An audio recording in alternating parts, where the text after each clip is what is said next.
सर्वेभ्यः नमो नमः। मम नाम प्रियंका मन्धाता।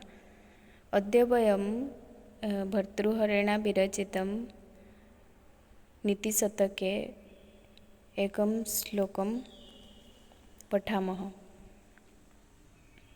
मनुष्यस्य स्वरूपम् अथवा मनुष्यः किं किं जानीयात् तद्विषये अत्र वर्णितमस्ति।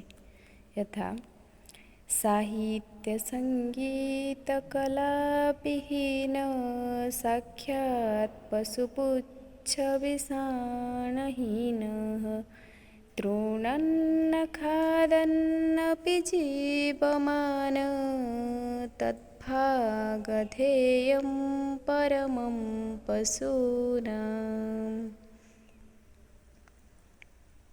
अत्र भर्तृहरिः कथयति यत् गीत नृत्य वाद्य आदि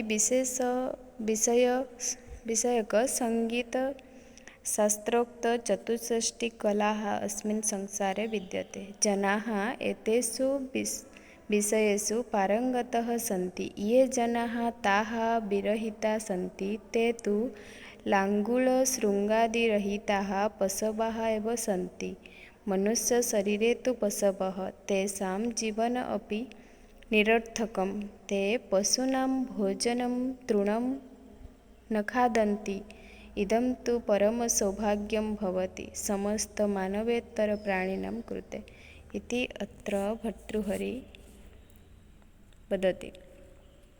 ଏହାର ଅର୍ଥ ହେଉଛି ସାହିତ୍ୟ ଓ ସଙ୍ଗୀତ କଳା ବିଷୟରେ ଅନଭିଜ୍ଞ ମନୁଷ୍ୟଟିଏ ଲାଙ୍ଗୁଡ଼ ଓ ଶିଙ୍ଘ ନଥିବା ସାକ୍ଷାତ୍ ପଶୁ ରୂପରେ ପରିଗଣିତ ହୋଇଥାଏ। ଯିଏକି ଘାସ ନ ଖାଇ ଜୀବନ ଧାରଣ କରେ ନାହିଁ, ତାହା ହିଁ ପଶୁମାନଙ୍କର ପରମ ସୌଭାଗ୍ୟ ଅଟେ। ଅର୍ଥାତ୍ ସାହିତ୍ୟ ଓ ସଙ୍ଗୀତ ଜାଣିନଥିବା ବ୍ୟକ୍ତିଟିଏ ତୃଣଭୋଜୀ ହୋଇଥିବା ଏକ ପଶୁ ସଦୃଶ ହୋଇଥାଏ। ଏଣୁ ପ୍ରତ୍ୟେକ ମନୁଷ୍ୟ ସାହିତ୍ୟ ସଙ୍ଗୀତ ଆଦି କଳାକୁ ଅବଶ୍ୟ ଜାଣିବା ଉଚିତ। ଧନ୍ୟବାଦ।